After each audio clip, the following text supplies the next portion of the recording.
Assalamualaikum warahmatullahi wabarakatuh. Kami sekarang berada di SMK Negeri 3 Manado untuk melakukan wawancara demi memenuhi tugas agama dan sains dengan beranggotakan Saya Fajriya Selesai Piladatau. Saya Dinda Regina Manopo. saya Samarti Mukago. Saya Yadan Lapu. Dan saya Idris Syaftura Kaulusan.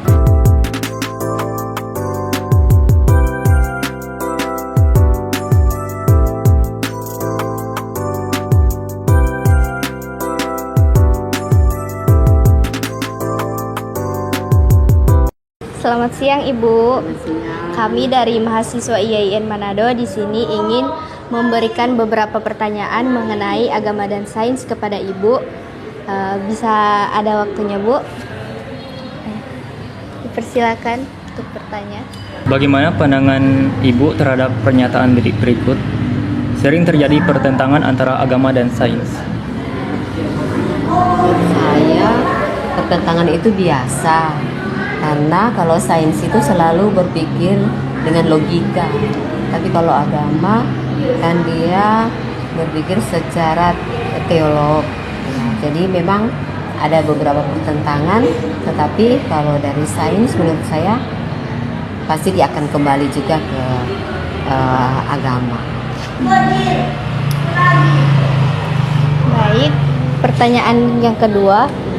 Apakah Ibu pernah menemui sebuah persoalan yang menunjukkan adanya pertentangan agama dan sains? Ya ada. Di waktu saya mengajar tentang mata pelajaran bumi antariksa, karena ada beberapa pandangan yang mengatakan bahwa bumi itu bukan berbentuk bulat, ya, ada yang berbentuk datar. Tetapi kalau secara teori yang kami pelajari dan bukti-bukti yang ada tetap menunjukkan bahwa bumi itu bulat.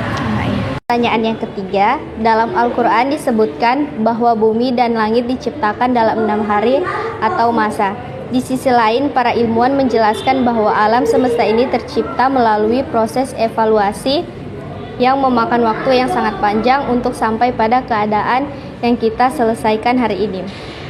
Sebagai seorang guru, Ibu menjelaskan perbedaan pandangan antara agama dan sains dalam menjelaskan proses penciptaan alam seperti ini bagaimana? Kalau memang secara agama kita kenal bahwa penciptaan alam semesta itu selama 6 hari. Kalau menurut sains, teori tentang terjadinya tata surya itu ada beberapa teori. Jadi dan di situ tidak dijelaskan berapa hari terjadinya. Dia cuma melalui beberapa proses, ya. Ada yang menurut teori nebula, teori ledakan dan lain-lain. Jadi tidak menjelaskan berapa lama itu terjadi. Tapi yang itu menurut teori yang dipelajari di sains. Tapi kalau kita berpikir juga secara logika, penciptaan itu pasti ada pencipta untuk alam semesta. Tidak mungkin dia terjadi dengan sendirinya. Walaupun ada beberapa teori yang mengatakan bahwa tidak menjelaskan dari mana siapa yang menciptakan itu. Tapi menurut orang yang beragama biasanya kami yakin bahwa alam semesta ini pasti dijadikan oleh pencipta. Oke, berikutnya, kami sedang bersama dengan Bapak siapa? Muhdin Ibrahim. Langsung saja ke pertanyaan pertama Bapak. Bagaimana pandangan Bapak terhadap pernyataan berikut? Sering terjadi pertentangan antara agama dan sains. Pertentangan agama dan sains. Yang sebenarnya sains agama itu sama, sejalan.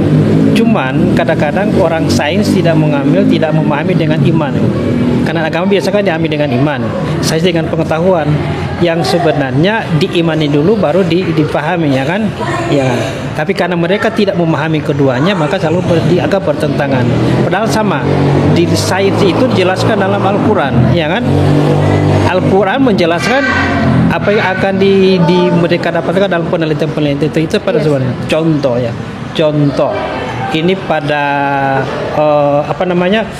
perputaran bumi kan? Perputaran bumi itu pada polanya itu kan bisa dilihat orang yang pergi berangkat ke bulan ya. ya kan? Kan secara sains itu kan tapi secara agama itu mereka ndak masa kok azan mau dapat dengar sampai di bulan sana. Pada prinsipnya kan ada. Jadi artinya begini, mengapa sains dengan agama itu bertentangan? Karena orang yang menggunakan sains hanya menggunakan pengetahuan, tidak menggunakan imannya saja. Coba kalau iman, dia pelajari itu Al-Quran, dia pelajari Alkitab, karena di situ dijelaskan semua ilmu pengetahuan ada di situ semua. Saya kira cuma begitu. Pertanyaan yang kedua, Bapak, apakah Bapak pernah menemui sebuah persoalan yang menunjukkan adanya pertentangan antara agama dan sains? Kalau ya, mohon dijelaskan. Pertentangan antara sains dengan agama banyak sih terjadi di kalangan masyarakat yang mungkin kurang paham. Ada yang mengaku pintar, ya kan? Tapi secara pengetahuan, tapi tidak memahami agama. Ada yang memahami agama, tapi tidak memahami pengetahuan, ya kan? Sehingga terjadi pertentangan, ya. Contoh di masyarakat, contoh. Ini kalau kita ambil wudhu, ya, kan? Wudhu. Kalau orang yang menggunakan sains, ya untuk yang di bawah yang membatalkan itu misalnya dia mengeluarkan angin kan, kontok, ya kan, menggunakan H2S, kok yang keluar yang di bawah. Tapi kita mau ambil wudhu lagi, mau cuci tangan apa segala macam, itu secara sains kan tidak. Tapi kalau dia secara iman kan, oh ya memang dalam agama gitu. Tapi pada hakikatnya, kalau dia pelajari secara hakikatnya itu sudah benar, itu apa yang dijelaskan. Dia mengambil kan namanya saja untuk wudhu itu kan bersuci. Ini contoh kan, kalau kita semua bersuci kan, yang disucikan itu kan badan, iya kan? Dari hadas kecil dan hadas besar. Jadi kalau hadas kecil maupun hadas besar kita bersihkan dulu, baru kita wudhu kembali, iya kan? Itu kalau kita pertemukan. Jadi banyak hal yang itu contoh-contoh kecil yang kita temui di masyarakat untuk perbedaan atau pertentangan antara yang sains dengan agama itu sendiri. Iya. Pertanyaan terakhir, Bapak. Dalam Al-Quran disebutkan bahwa bumi dan langit diciptakan dalam 6 hari atau masa. Di sisi lain, para ilmuwan menjelaskan bahwa alam semesta ini tercipta melalui proses evolusi yang memakan waktu sangat panjang untuk sampai pada keadaan yang kita saksikan hari ini. Sebagai seorang guru, Bapak, bagaimana Bapak menjelaskan perbedaan pandangan antara agama dan sains dalam menjelaskan proses penciptaan alam semesta ini? Oke. Maksudnya begini, 6 hari kan? Ini kita hari 6 hari dunia atau 6 hari akhirat? Hari atau masa? Iya kan? Atau 6 masa ini? Tidak ditentukan masanya itu masa yang apa dulu, iya kan? Itu secara Al-Quran kan? Iya. Tapi kalau menurut ilmu pengetahuan itu merupakan suatu evolusi dari yang tidak ditentukan masanya kan, waktunya itu tidak ditentukan. Padahal tapi Al-Quran sudah menjelaskan, begitulah sama ya. Apa yang disampaikan oleh pengetahuan itulah yang disampaikan juga oleh Al-Quran. Cuma kalau dia memahami Al-Quran, yang saya kira dia tidak mau bertentangan masalah itu. Karena itu kan, ya jadinya kalau kita ambil hakikatnya, misalnya masanya berapa, kan tidak ditentukan. Cuman orang ya mengatakan itu hanya 7 hari, 6 hari, iya kan? Tapi kalau kita kembali ke 6 hari apa? Kalau 6 hari dunia, satu hari akhirat berapa dunia? Iya kan? Iya enggak? Satu hari akhirat itu berapa hari, berapa ribu hari dunia kan? Coba dipikirkan itu. Iya kan? Jadi pada biasanya sama juga, sesuai dengan evolusinya kan?